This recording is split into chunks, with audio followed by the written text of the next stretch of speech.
हाय लोगोफोर चेनेलखौ subscribe खालामाखैबा subscribe खालाम लोगोसे खाथिनि गाथानि सावगारियाव थुनानै हो मानोना आंनि लेटेस्ट भिडिअ आपलोड खालामोब्ला नोंथाङा बे खौरांखौ बयनिख्रुइबो सिगां मोनगोन।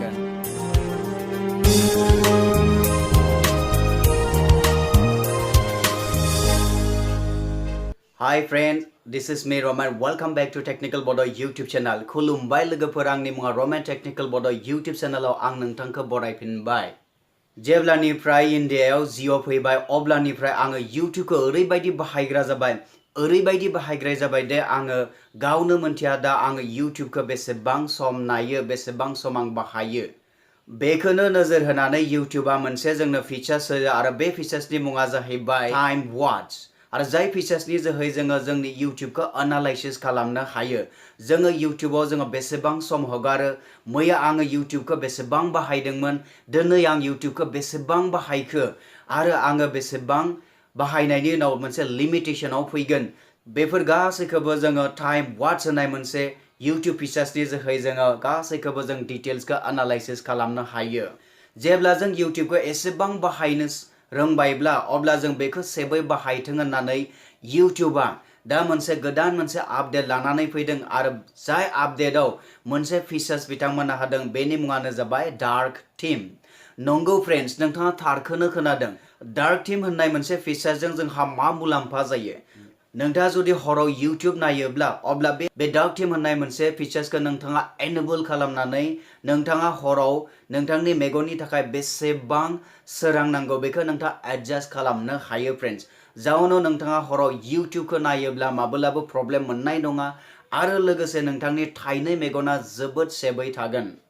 आथिखाल एबा आगोलबो YouTube एप्लिकेशनाव लाइट थीमा जेब्लाबो थाखायोमोन, नाथाय आगोलनि समाव डार्क थीमा माब्लाबो गैयामोन।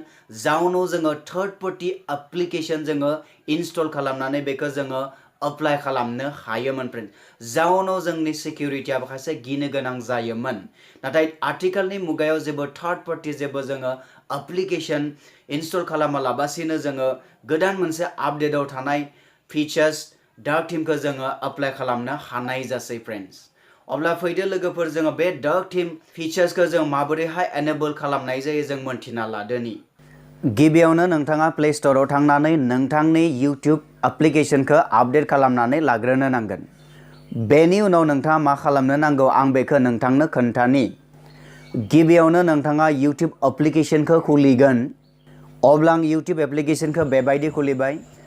अब्ला नुनो मोनबाय नोंथाङा आं YouTubeखौ अपेन खालामबाय आरो बेवहाय जोङो लाइट थीमखौ जोङो नुनो मोनो, जाय जेब्लाबो गासैबो YouTube एप्लिकेशनाव बेयो एभेलेबेलखा। डार्क थीमाव कन्भार्ट खालामनो थाखाय नोंथाङा आगदानि गोजौआव थानाय प्रफाइल पिक्चार एबा चेनेल आइकनाव नोंथाङा थुनानै होगोन। बेवहाय नोंथाङा सेटिंसनि अपशन मोनगोन। बै सेटिंसनि अपशनाव नोंथाङा थुनानै होगोन। क्लिक खालामनायनि उनाव नोंथाङा बेवहाय जेनेरेल होननाय मोनसे अपशन मोनगोन। बेवहाय नोंथाङा थुनानै होगोन। थुना होनायनि उनाव नोंथाङा बेवहाय मोनसे डार्क थीम होननाय अपशन मोनगोन। बे डार्क थीम होननाय अपशनखौ नोंथाङा एनेबल खालामनानै होगोन।